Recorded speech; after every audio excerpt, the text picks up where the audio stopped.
Something a little bit different on Gray Matters this week as we have our first guest chatting with us about Gray Matters. Phyllis Kahre is my guest today, and Phyllis is important in the evolution of Gray Matters because it was a conversation with Phyllis that I had at VidCon 2018 that really set the wheels in motion for this podcast to ultimately become a reality. Phyllis is like the rest of us, or like most of us, a baby boomer. She is a mercurial woman. She is a designer. She is a technologist, and she is an educator. And I think she is the ideal first guest for us here on Gray Matters. Steve Dotto here. How the heck are you doing this fine day? Welcome to Gray Matters, the podcast for those of us in the gray zone. What is the gray zone? Primarily baby boomers and Gen X, those of us sporting a touch of gray. We're interested in finding our place in the digital age. On this podcast, we will learn about online marketing, community building, social networking, all from our perspective. The world's changing. The job market is not interested in us anymore. We're facing the prospect of a reluctant retirement, and that is not cool. We need a side hustle to take our experience and put it to work for us. We need to develop mad skills, adapt, and evolve in order to remain relevant in the digital age. I can help. This podcast can help. I'm glad you found us. Do you remember, is it a year ago, just a year ago at VidCon, you and I had a conversation. And that was the beginning of me thinking about actually making this a community. Did you know that? When we had that conversation on the bench, the two of us, the oldest people at VidCon, sitting on that bench, we did have a very deep conversation about the nature of our position in life and what to do next. And you actually gave me a lot of really good advice, too. So it was a good conversation. So, Phyllis, I want to talk to you about what's happened in the gray zone for all of us gray beards and gray hairs. And you and I are actually, we do, you're kind of a female version of me in a lot of ways. You teach a lot of the same stuff on YouTube. Community is probably very similar to the community that I have at Dottotech.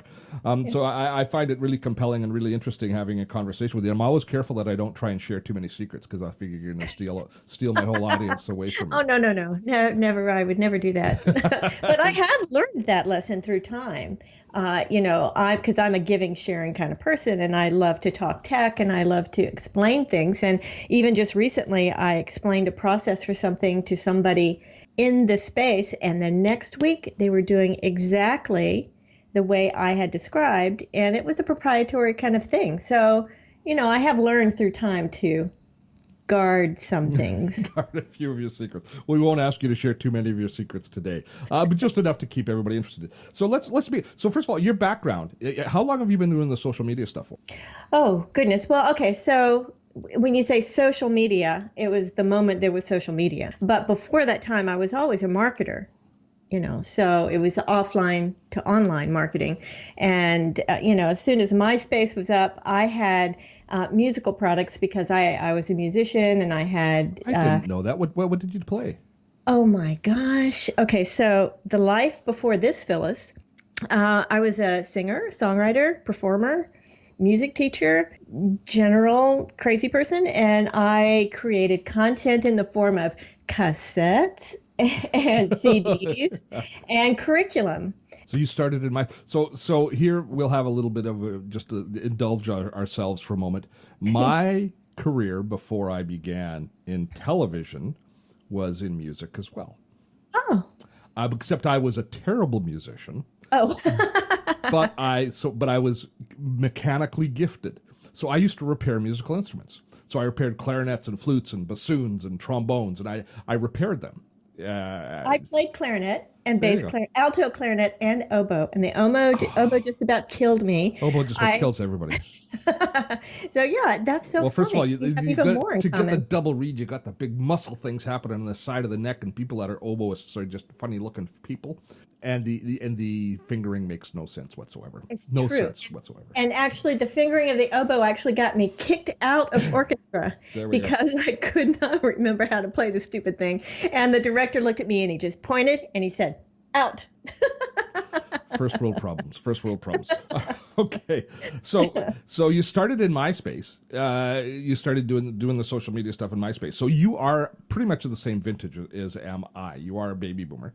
Do you think that there is a challenge for baby boomers online? Do you think that there is ageism online as well as the same kind of ageism as we see happening in the social space, in the workplace, in the physical world, IRL, as they say?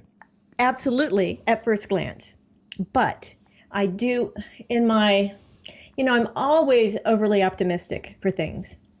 But I do feel like people in my position, with my hair, with my experience, are rebuilding, redefining, recreating a new thing.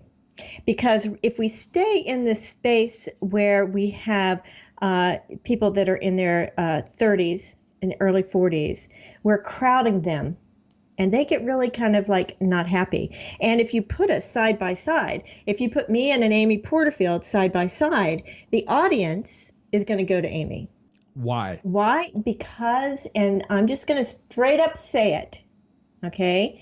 Youth and beauty sells. Period. Now, you do videos the same way I do videos. You do how-to tutorial videos on productivity. And we had a long conversation about this. And you believe that you get less views because you look like grandma. Yes, because of my gray hair. And I've done some testing around this, and I really and truly have seen a difference when I post videos that do not have me on screen and the ones that do have me on screen. And now again, this is a YouTube audience.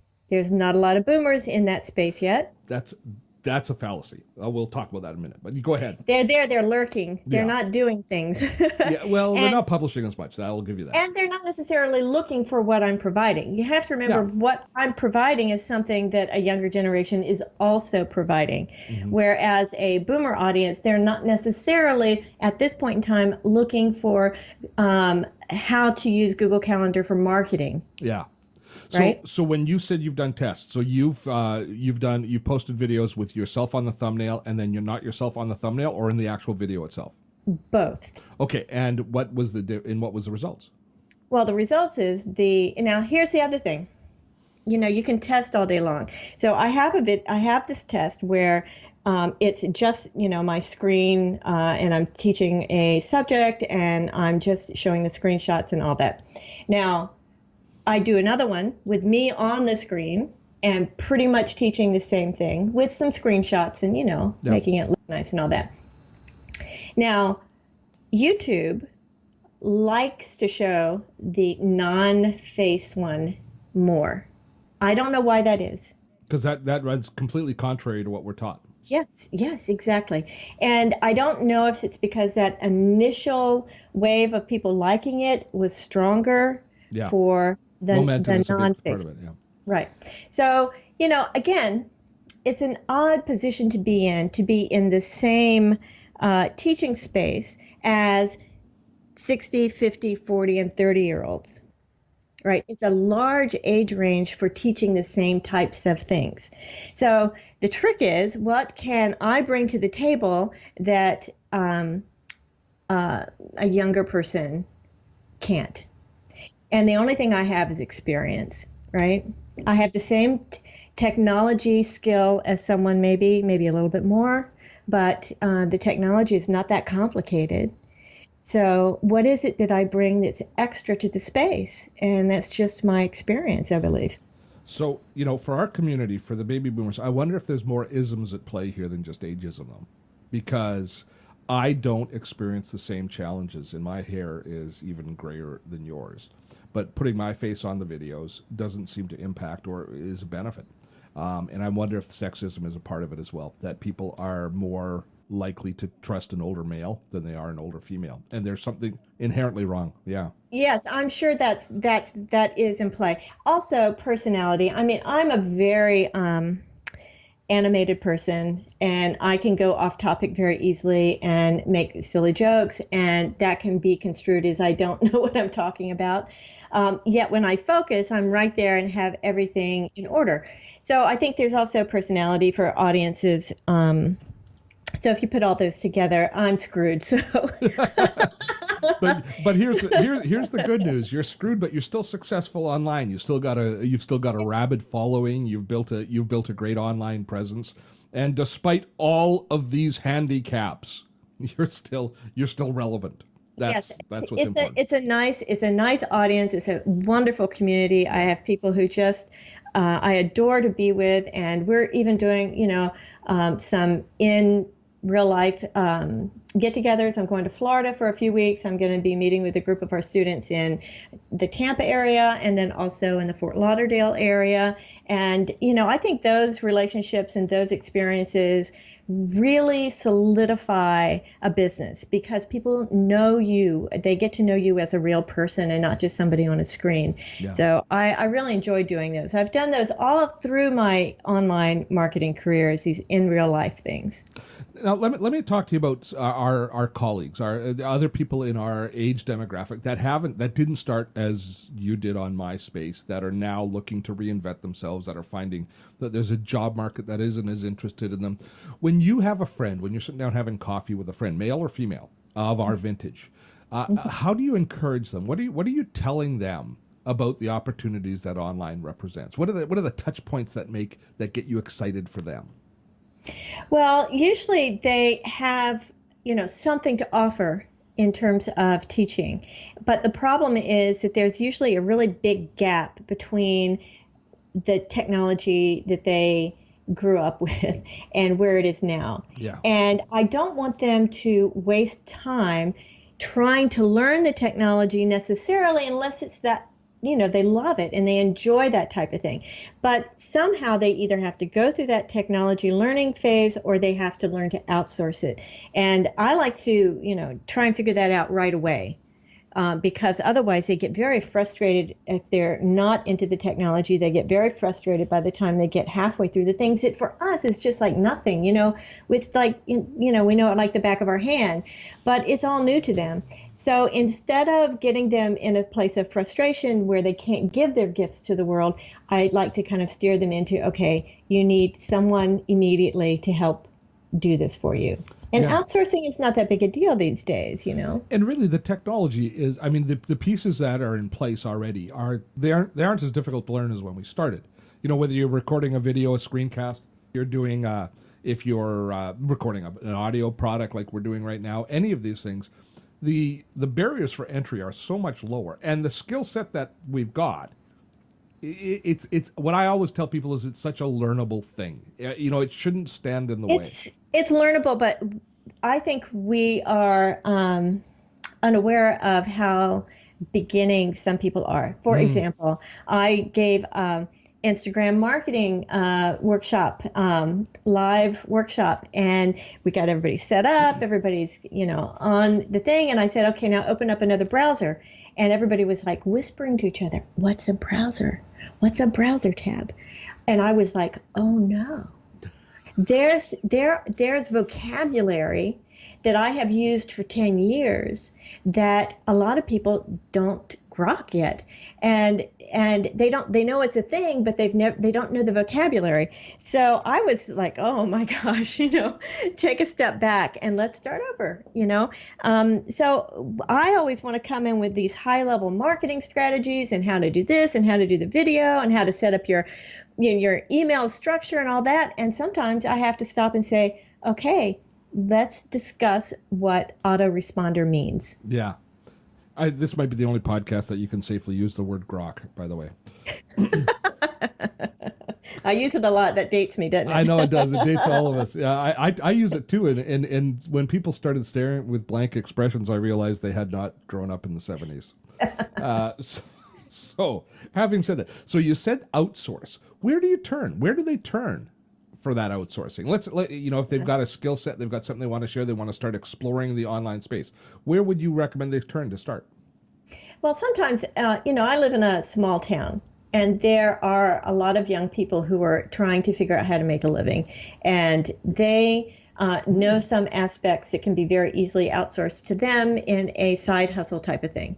And so I always encourage them. And I also live in a university town that has a media department and a marketing department and a film department. And a lot of these students already know a lot of these systems in, limited ways. So we always try locally first to see if we can help the economy. So you're talking about collaborating, having an older generation collaborate with the younger generation, with the older generation bringing the experience and the younger generation bringing the technical clarity. Yes, and both can learn. Both can learn from this. And I'm always surprised at people who have been in positions, and I see this a lot at university level, and is that there's somebody who's been in that position for like 40 years. And I'll say, well, who are you mentoring to bring up into this position? And they're like, they haven't even thought to do that. And they're 60, 65 years old, and there's no one to replace them because they have this vision. They're just going to do it forever.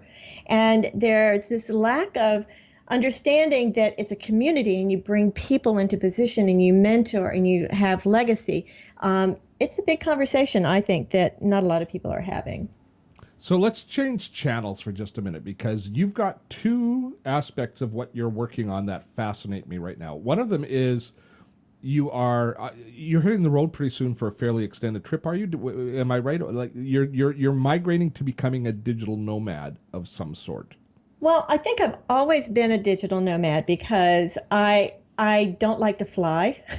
Oh, really? So, not fond. I mean, I'll do it, but it's like such a waste of time. I could just be in my car, listening to podcasts, having conversations, having phone calls. That's just like my office on the road. I stop early in the afternoon if I have work to do. I hook up. I do my work that I need to do. I love traveling and working. Always done it. The fact is, this past summer, I spent the whole month of July, June, May, I can't remember. Oh my gosh. So that was a boomer moment. And we traveled from here all the way up to Seattle and Portland, and I had business in Portland and Seattle, and then we drove around in Yellowstone and, the monuments and all of that. And I also used that travel experience for a book I'm writing. So for me, I could live that way all the time. And again, I'm down to Florida. I'm going to be doing the same thing, taking work with me, working on the road. It's great. Yeah, I think I get excited about the opportunity to still be productive and kind of keep some part of normality with the spice and the enjoyment of being on the road and the uniqueness, and also some of the challenges of trying to figure out how to get stuff done when you're on the road. Well, I have to say, one of the things I'm doing while in Tampa is Tampa hosts at the State Fairgrounds the country's largest RV super show. And so I am going to be getting in every single RV there, which is probably thousands, I'm sure. And because I know there are so many people who are just, digital nomads in their RVs. It's a big deal. I mean, You have these, and I have a client in this space too. So now I'm kind of like very deep in the understanding of it.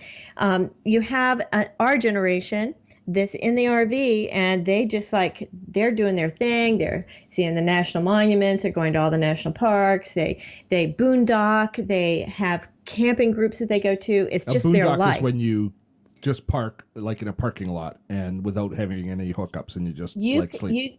The United States has all this land that is free to just camp on.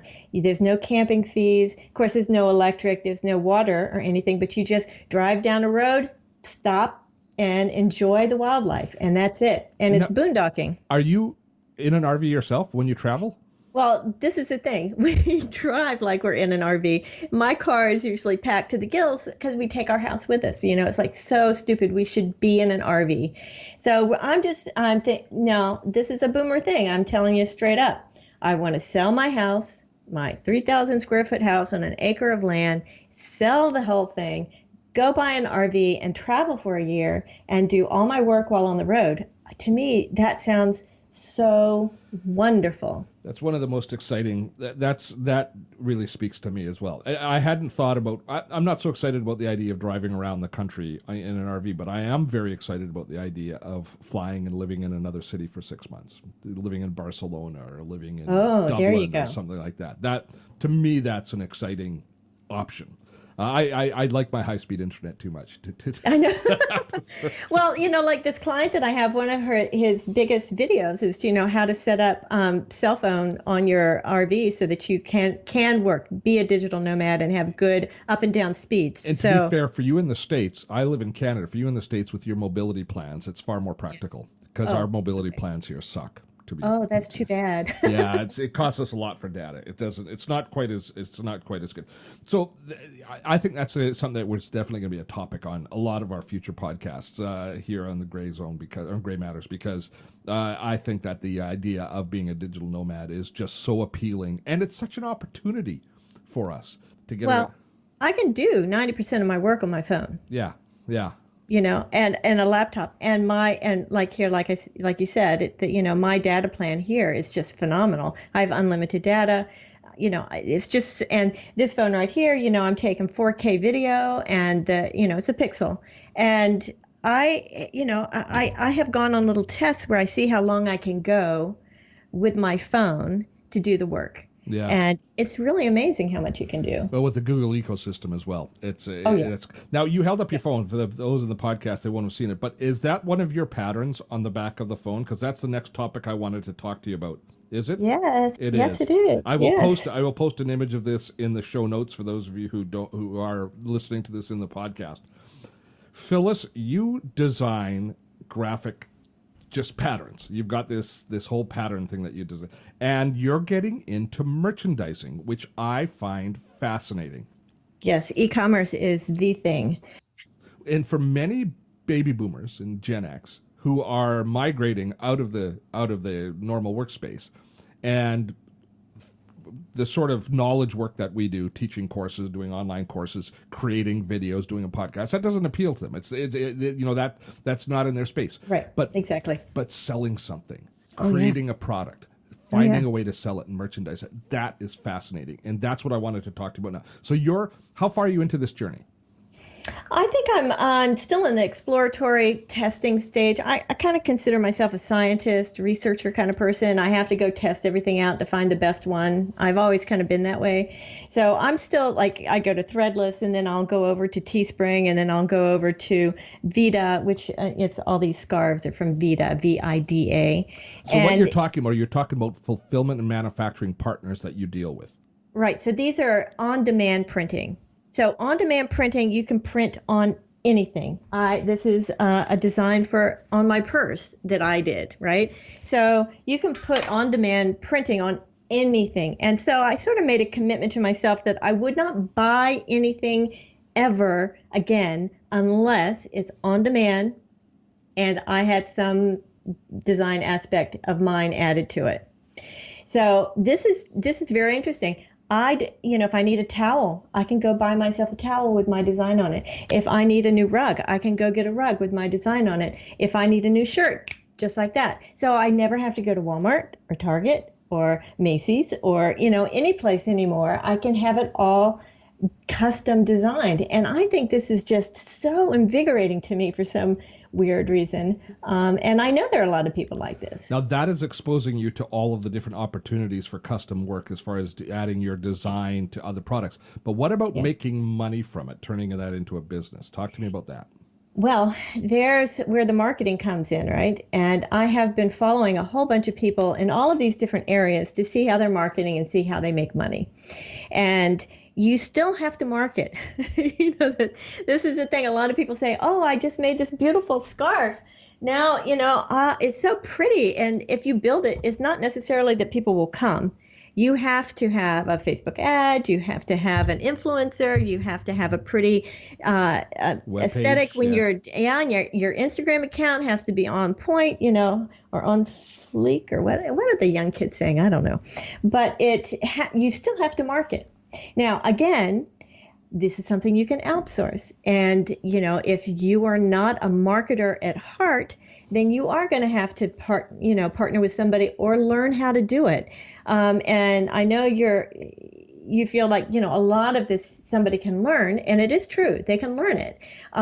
But they have to get through, I think sometimes normal people are, are shy about marketing.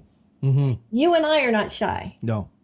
No, but normal people are a little bit shy about it. The emphasis has shifted. The skill set has shifted in a lot of this. Whereas, a lot of what we're doing with knowledge work and with our YouTube channels and with our social media presence, social marketing, we've gotten very comfortable with the conversational aspect of marketing and sales, engaging in a conversation with a customer, answering questions, whatever mechanism you choose to use. A lot of people coming from traditional in real life businesses understand other aspects. They understand the design of a product. They understand fulfillment. They understand supply side management. They understand all of these other aspects, and they don't necessarily understand the conversational side. But the skills that they bring to the table of understanding how to build a widget or design a widget or create a product that serves a need, those are just as valuable now as they ever were before. Even retail, understanding location, understanding how to run a retail location in a store. Those skills translate into the social space, I think, probably more effortlessly than people realize once they start just understanding the same principles apply. Yeah, it's very interesting you say that, that a lot of these skills that people who have been working in business for a long time and now they're switching over to a little bit more of a either a side hustle or, monetizing a hobby or, things like that, that they forget that the things that they have learned to do are still very valuable.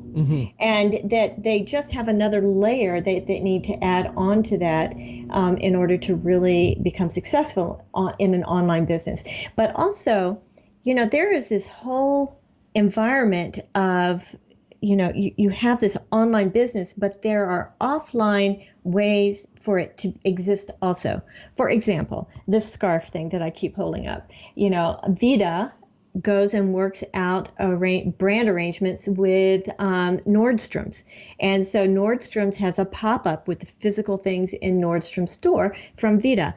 And that's where you need to know your marketing and your pricing and your display and all of these things that maybe you learned in a different position before online marketing. Yeah, and I get as excited. Like when I started in this business, just learning about developing an online course, I was just enraptured by the whole concept of what I could do myself and deliver.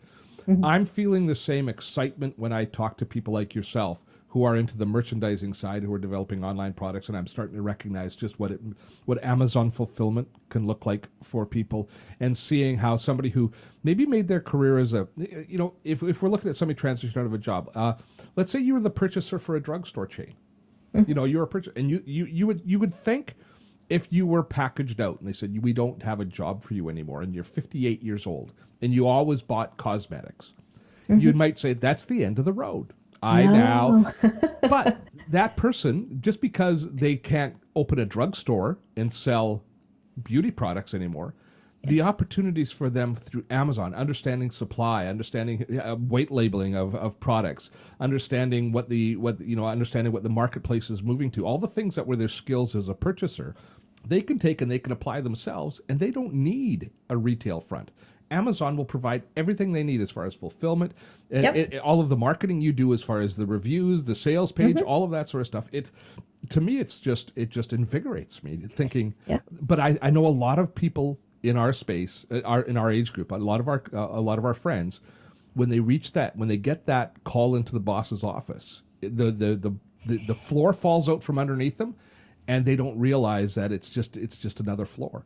Yeah, it's so true. And the FBA possibilities on Amazon are through the roof if you know what you're doing, really and truly. But here's the thing, that a lot of people who come from a job into being an entrepreneur, the biggest thing that they have to learn is that emotional thing that they will go through when things are good and when things are bad, and when things are good and when things are bad. We become a bit manic, yeah. Yes, and having skills around that, is in the beginning you might think, oh no, this is great, and you might feel very optimistic about how things are going, but it's the nature of the business to be up and down and up and down.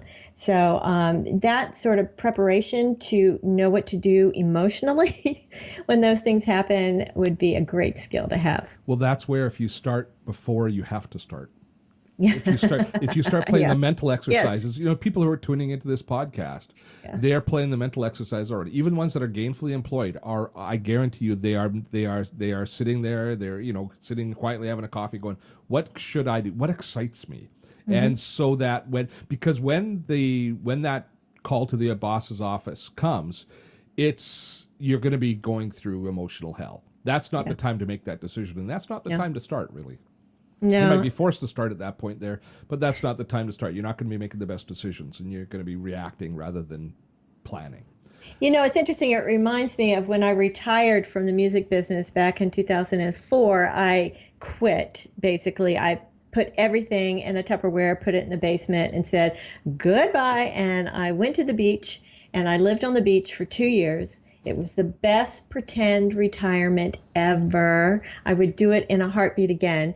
But during those 2 years, I just had the opportunity to think, and then I started to play around online. And 2004, 2005, 2006, that was really a lot of stuff was happening, and I just dove into that, like with that scientific mind of mine, and just had the best time. And during that time, I created when you remember Yahoo stores back in the day. Yeah. And I created a Yahoo store where I represented over 25 high-end American crafts people. Now, these are people who were doing, high-end functional art, and it was called Functional Art Catalog. And I had upholsterers and clockmakers and people who were making utensils and linens, high-end American crafters. And it was gorgeous. And I knew right then that I loved selling things online. But, it's been my curse through the years to be just a little ahead of the curve. And people were afraid at that time, back in 2004 and 5, to spend large amounts of money through an online interface. Yeah. It was very scary for them. So they loved the stuff, but they wouldn't buy. It was really hard for them to buy. So I ended up closing it up. And, you have to be willing to try things to get you to the next step. So again, willingness is another one of those qualities. But what you learned doing that is paying Everything. off now. Oh yeah, absolutely. Everything about it. I hear one theme through your evolutions, and that's curiosity. You're always curious about what's happening, and you're not really afraid to make a mistake. Because I know I'm going to make a mistake. And most people, and I do them so quickly, a lot of people, and like my husband is always saying, oh, you're good at everything you do. And I'm like, have you seen the evolution of this? Because I've made at least 20 or 30 mistakes to get to this point, right? Yeah. But they don't see those because I make them quickly. If that whole thing about fail, and you don't beat yourself fast. you don't beat yourself up over it. That's the thing. Yeah. That's a great piece. I think that's kind of a great life lesson as we move into this space. Everybody is going to make mistakes. You're going to make missteps in this way. You're going to choose the wrong thing. Similar to you, when you stopped the music industry, when I stopped television, I didn't know what I was going to do. And it wasn't until I started a community that I still didn't know what I was going to do when I started my community. But it was in the conversation with the community that I discovered where the opportunities lie, and that's what's led us directly to this point that we're at today. Yes. And so it's a journey. It really is a journey where you're constantly, the mistakes are probably in some ways a lot more valuable than the success stories, because the mistakes will lead you there. So overcoming those fears, that's one of the things that as I kind of architected this whole Gray Matters podcast and this whole movement, is I recognize that one of the overarching thing that I hear out there is there's a lot of fear. And fear might not be the right word because it's not sweaty fear, but there's a lot of anxiety about the change and our ability to evolve with the change. I remember very distinctly, especially when Twitter opened up, and people started following me, and I was like, like, why are they following me? That's whole like, oh my God, I'm so anxious now because like, who are they? It was right when we were starting to sort of understand what being connected and having a large community and social media was all about. And I would literally have to just throw my arms open and just sort of like, it's okay, I'm safe. No one's going to get me. It's okay, it's safe. And I had to do that to be able to just like be inside of Twitter. And now Twitter's like, Yeah. it's like you're swimming with the fish. It's like not a big deal, you're right. But so I know how that feels for someone who is, going into a space that they're not familiar with, and it just gives them that anxious sort of like, oh my God, you mean they're going to see me? and that anxiousness there are things you can do to get through that. Yeah. You don't always have to feel like that. I think it's the point. Yeah, and I also think depending on if you know your personality, if you start the side hustle, if you start evolving yourself early on, you can recognize when you're comfortable with and what you're not. And if you're not comfortable, I think there's a lot of us who are just not going to be comfortable being in social. But things like we're talking about with Amazon, you can be behind the scenes. Mm-hmm. You don't have to be front and forward and to be successful. You can be the brains behind the organization. And if you're selling a product that's not you, then there's no reason that you can't protect your privacy. You can't retain all of those things and avoid those things that are concerning, that those of us that are a little bit more out there and more comfortable with being, identified, are working with. You don't necessarily have to enter that space. So I think great point. Yeah, I think that's good. So Phyllis, thank you very much. First of all, thank you for the conversation 9 months ago that got this whole thing started. Yeah, I appreciate it, and we will look forward to catching much more of you. I will attach all of your linkages and all of your communications in the show notes, but make sure that you check out Phyllis online, and thank you very much. And if you're so inclined, check out one of her scarves or handbags. Yeah, that would be great. Thank you, Steve. Thank you, Phyllis Kahre. Thanks for tuning in to Gray Matters. For show notes, visit us at dottotech.com/gray5. That's dottotech.com/gray5. We'll see you next week on Gray Matters.